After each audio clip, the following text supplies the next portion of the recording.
Alright, Janab, Assalamu alaikum. And in this video, we are about to discuss the MCQs of chapter number 1. Chapter number 1, जो कि introduction to biology के name से हमारी new book के अंदर शामिल है, इसके MCQs को हम आज डिस्कस करें.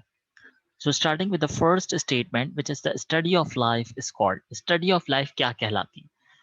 तो study of life botany नहीं हो सकता because botany is actually the study of plants. इसी तरह से zoology भी नहीं हो सकता because it is the study of animals. Microbiology is the study of microorganisms. So, so the study of life is actually the biology, which is the correct answer. Now moving to the second statement, and it is the study of external characteristics. देखो याद रखो यहाँ लिखा हुआ है external characteristics. अगर ये internal लिखते तो बात कुछ और हो जाती. इन्होंने कहा है external characteristics. Plants and animals की अगर हम स्टडी कर रहे हैं तो वो ब्रांच क्या है? Anatomy is the first option नहीं हो सकता because anatomy is the internal characteristics study. अगर हम स्टडी कर रहे हैं इंटरनल कैरेक्टरिस्टिक्स की तो ब्रांच एनाटमी होती है, बट हम बात कर रहे हैं किसकी? एक्सटर्नल की. So it is actually the morphology. Histology, it is the study of tissues. And cytology, it is the study of cell and cell organelles.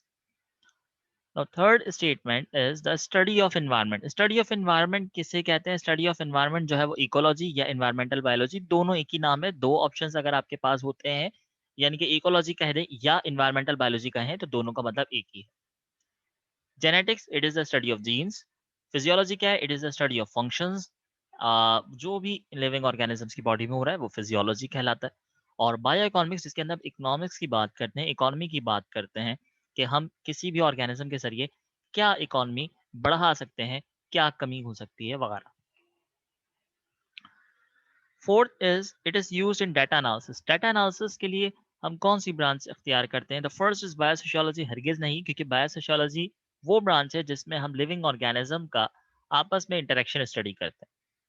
Biotechnology, जिसमें हम ये बात करते हैं कि कोई लिविंग ऑर्गेनिज्म ह्यूमन वेलफेयर के लिए किस तरह से इस्तेमाल किया जा सकता है. Biometry is the actual answer, जिसके अंदर हम डाटा एनालिसिस पढ़ते हैं. और बायोमेट्री को हम दूसरे वर्ड्स में बायोमैथमेटिक्स भी कह सकते हैं.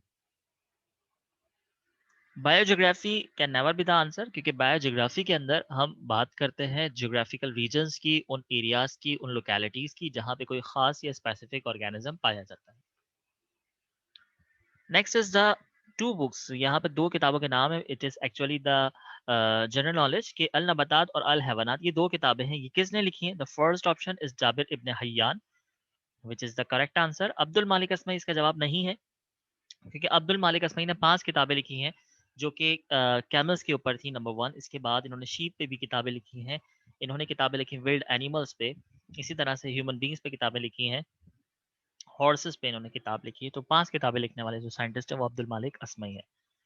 इसी तरह से बू अली सीना, it is actually the father of medicine. जैसे नेक्स्ट ये स्टेटमेंट है कि फादर ऑफ मेडिसिन कौन है, तो फादर ऑफ मेडिसिन जो है वो बू अली सीना को कंसीडर किया जाता है. जाबिर इब्न हय्यान और अब्दुल मालिक असमई का मैंने आपको अभी बताया है.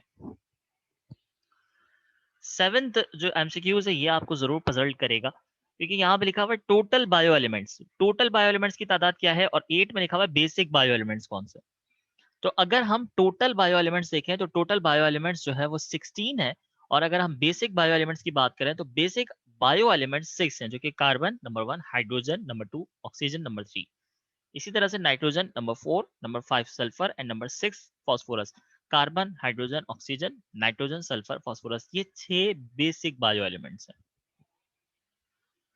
माइक्रोमोलिक्यूल कहा जा रहा है कि क्या क्या हो सकता है माइक्रोमोलिक्यूल. क्या ग्लूकोज हो सकता है? तो बिल्कुल माइक्रोमोलिक्यूल जो है वो ग्लूकोज होते हैं. इसी तरह से माइक्रोमोलिक्यूल अमीनो एसिड्स होते हैं, बिल्कुल होते हैं. और माइक्रोमोलिक्यूल फैटी एसिड्स होते हैं, बिल्कुल होते हैं. तो इसका सही जवाब ऑल ऑफ द अबव है. माइक्रोमोलिक्यूल में अगर मैं थोड़ी सी बात करूं तो माइक्रोमोलिक्यूल वो मॉलिक्यूल्स हैं जिनसे मिलने के बाद कोई मैक्रोमोलिक्यूल बने. जैसे ग्लूकोज के 2 माइक्रोमोलिक्यूल्स मिलेंगे तो क्या बनेगा? ग्लूकोज बनेगा. अमीनो एसिड्स अगर मिलेंगे तो क्या बनता है? आपको पता है, प्रोटीन बनता है. इसी तरह से फैटी एसिड्स के अगर मॉलिक्यूल्स मिलते हैं तो लिपिड्स बनता है. तो ये तमाम जो है वो माइक्रोमोलिक्यूल्स हैं जो मैक्रोमोलिक्यूल कंपोज करते हैं.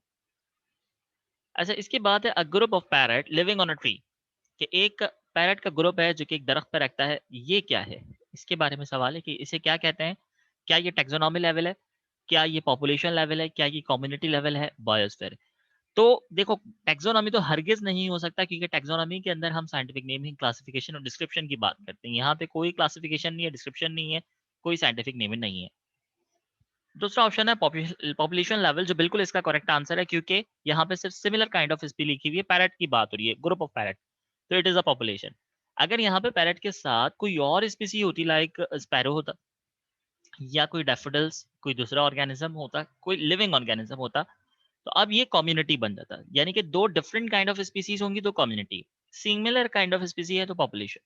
और बायोस्फीयर कब होगा? जब लिविंग ऑर्गेनिज्म के साथ साथ हम नॉन लिविंग इंटरेक्शन भी देखते हैं। मतलब मैं ये कहूँ कि उस के वहाँ पर एयर का रोल क्या है, वहाँ पे वाटर का रोल क्या है, तो ये पॉपुलेशन लेवल अब कम्युनिटी लेवल के बाद बायोस्फीयर लेवल बन जाएगा, जब हम लिविंग के साथ साथ नॉन लिविंग एसोसिएशन भी देखते हैं।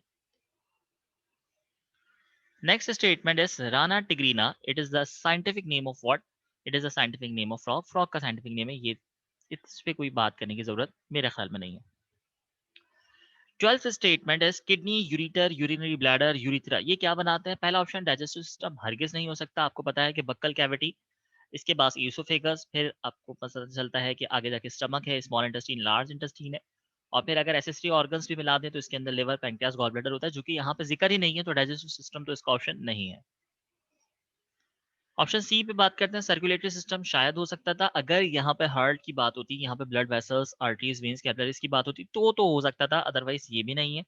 रिप्रोडक्टिव सिस्टम, अगर ये फीमेल का होता तो यहाँ पे ओवरीज का जरूर जिक्र होता, ओवरीज का जिक्र नहीं है। इसी तरह से टेस्टिस होता, अगर ये मेल होता, तो यहाँ पे दोनों चीजें नहीं है, because actual answer is the excretory system, क्योंकि एक्सक्रीटरी सिस्टम है जो कि ये चार मेन ऑर्गन से मिलकर बनता है। Kidney number 1, number 2 ureter, number 3 urinary bladder, and urethra number 4। Now comes to the 13th statement and it is which of the following is irregular in shape? दुनिया का वाहिद ऑर्गेनिज्म जिसका स्ट्रक्चर जो है वो नहीं होता, वो माइक्रो ऑर्गेनिज्म अमीबा ही है। जुगलीना, पैरामीशियम अल्वा नहीं है, सिर्फ इरेगुलर स्ट्रक्चर, और ये प्रोटोजोआ की स्पीसीज है, तो amoeba is the actual answer. It is again general information कि Volvox was first reported by, Volvox सबसे पहले किसने डिस्कवर किया, सबसे पहले किसने जो है रिपोर्ट किया? So the scientist was the Antony van Leeuwenhoek. और इनके बारे में एक और बात बताऊं तो एंटनी वॉन लीवनहूक ही वो साइंटिस्ट है जिसने 250 से ज्यादा माइक्रोस्कोप जो है डिजाइन किए। तो ये एमसीक्यूज भी आपसे पूछा जा सकता है कि वो कौन सा साइंटिस्ट है जिसने 250 प्लस माइक्रोस्कोप जो है वो डिजाइन किए। So it is Leeuwenhoek. Which of the following is the locomotive organ amoeba? अमीबा किस ऑर्गन के जरिए मूव करता है? So actual answer is the pseudopodia, because pseudopodia ही वो ऑर्गन है जिसकी वजह से अमीबा जो है वो मूवमेंट कर सकता है। इसके अलावा सीलिया, फ्लैजिला या फूड, ऐसा कोई ऑर्गन अमीबा के पास नहीं पाया जाता।